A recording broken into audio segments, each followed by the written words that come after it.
真侪人应该拢捌收过叫你贷款的广告，也是简讯。不过，亲像这种用资贷款，无像银行的贷款安尼有法律甲你规范，利息佮甲你划甲真悬，一去借这本地经济就歹啊。若佮借着这款的，根本就还袂起。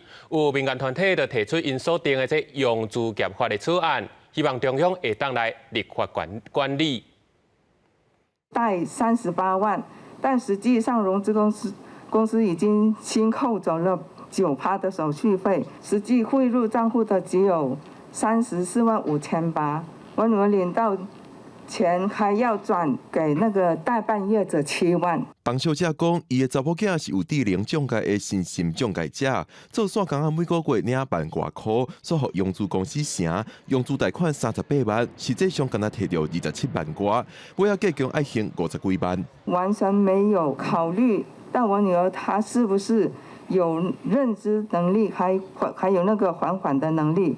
就叫他签名，也没有给他看的机会。使用激进的销售策略或欺骗手段，让借款人获得他负担不起的贷款。一条搁一条的简讯，全部拢是用资贷款的广告。民众定看到这挂广告，不过民间团体讲，用资贷款无亲像银行贷款，受金管会银行法规范，因的利息费用拢凊彩业者化，真侪人互贷款比较亲像帮小姐共款走投无路。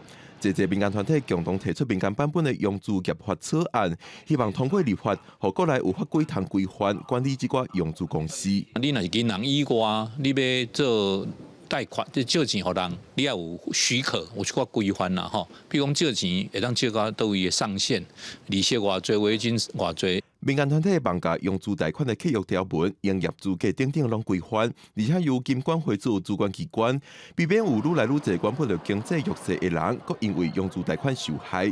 因表示会甲草案条文送互立委参考立法，现场也有金管会警政署的代表出席。民团希望金管会也会提出家己版本的草案，共同比较讨论出上好的法条。